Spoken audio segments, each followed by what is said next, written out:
Welcome to the Chris Hanna Show, where business, as usual, gets a swift kick in the ass. If you're tired of the same old advice and ready to disrupt the status quo, you're in the right place.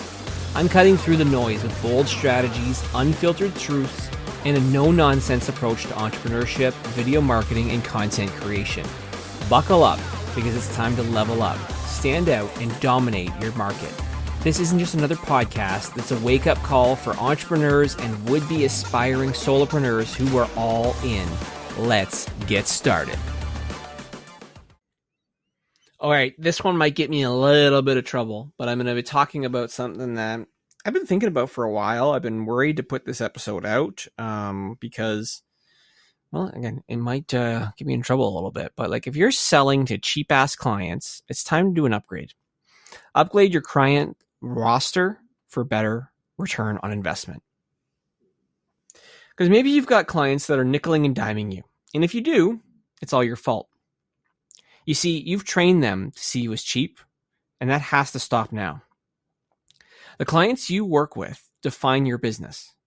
Low-value clients suck up your time, drain your energy, and keep you stuck. High-value clients respect your time, pay premium, and allow you to scale. And if you're ready to ditch cheap-ass clients and upgrade your roster, let's talk strategy in this week's episode of the Chris Hanna Show. Now, here's why you might be attracting low-paying clients. Because they don't just appear out of thin air. They're a product of your choices and your positioning. And here's why they probably gravitate towards you. You probably, one, undervalue your services. Because cheap prices attract cheap clients. And maybe your messaging isn't clear. If you're vague about your value, people won't see it. Maybe you're desperate for work. Taking on any client, regardless of fit, also sends the wrong message. Maybe you don't set boundaries. Over-delivering for less trains clients to expect the world for pennies. The first step to upgrading your roster is understanding how you've been enabling low-value clients. I knew when I first started all-in content, I did not want to position myself as the low-cost provider, but I didn't know how to price myself. So I did do some jobs that were terrible. And by that, I mean they were priced so incorrectly, so low, that I definitely lost money on them.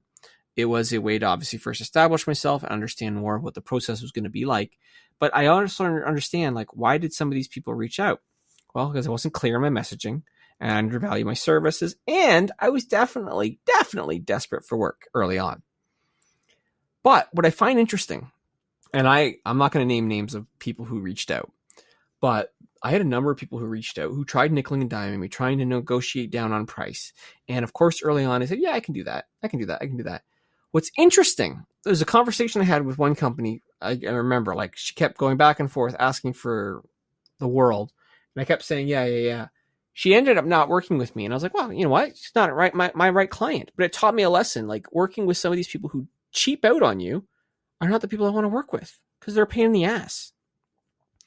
Now, there's some hidden costs when you work with cheap clients.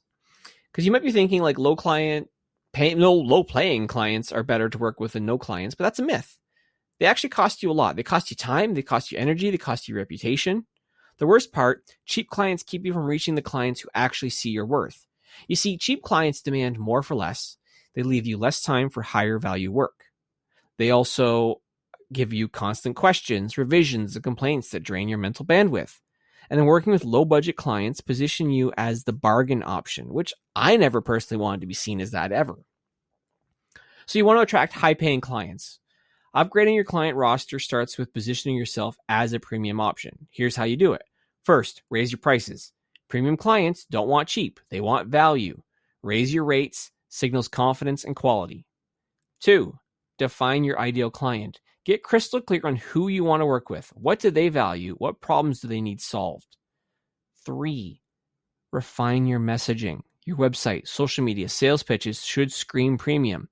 Highlight your expertise, your results, your unique value. Then you start to build authority. Position yourself as an expert through case studies, testimonials, content that shows your results. And then you have to use strategic marketing as the last step. Premium clients hang out in different places than budget clients. Focus your efforts on platforms and networks where high-value leads spend their time. See, you have to set boundaries to weed out the wrong clients. Like, I believe in the power of content, why my company's called All In Content. So you have to use your content as a way to either attract or repel the right clients. Not every client deserves a spot on your roster. You got to set boundaries that filter out the cheap and attract the best. So have a minimum project price. This immediately filters out clients who aren't serious. Be upfront about your process. Premium clients respect clear timelines and expectations, and say no unapologetically. If a client isn't a good fit, don't hesitate to walk away. Like, setting boundaries isn't rude, it's professional. I notice this in the space that I'm in, especially here in the Windsor-Essex region. Most of my competitors will not list their prices on their website. I believe in saving me time and energy, so I do. Now, does that cost me business? 100%. People are ultimately going to say, oh, he's too expensive, I'm not going to go with him. I list out my minimums for what I do in terms of my video packages and my services, especially on the social media management side, because I want to make sure that the people who want to work with me have the budget in place. I initially did not have prices, and so I had more meetings, actually. I had people say, oh, I want to learn more. They'd meet with me, I'd tell them in the meeting, and then it'd be sticker shock. Now I don't even have to waste time getting into a meeting and eating up my time if people already know who I am, what I do, what I offer as in terms of my price. It saves me time, which is massive. So here's some signs that you're probably ready to upgrade your clients. You know, when maybe it's time to say goodbye to those low value clients that you work with. Like, maybe you feel undervalued and overworked. Maybe you've mastered your craft and you deserve higher rates. Maybe your current clients don't align with your vision or goals, or maybe you dread working with certain clients. I knew I needed to upgrade my clients after I did some job costing, and I figured out how much does it actually cost me to fulfill the work that I'm doing. And then as I started investing back in my business, I was like, wait a second. I'm now investing in better camera gear, better software. I'm hiring employees. I am making the product way better. So as a result, my actual product that I'm charging for needs to go up in value as well. So if any of those resonate with you, maybe it's time to start thinking about making a change. Now, if you're trying to, chase premium clients, you have to also have an offer that makes sense. Like, if you need ideas for creating offers that attract high-paying clients, there's a couple strategies I think you might want to try. First, offer exclusive packages, whether it's VIP experiences with premium pricing or packages that only certain people can maybe, take benefit from. The exclusivity piece is important. Not everyone is going to be working with me in terms of my monthly retainer packages, which are more exclusive for certain clients. And maybe you can also build some performance-based pricing, like charge based on the results that you deliver. That could be an interesting way to ultimately attract those premium clients. And then there's the high-touch services, right? The personalized support or direct access to you. I first launched my company. I included with every plan basically a one-on-one support.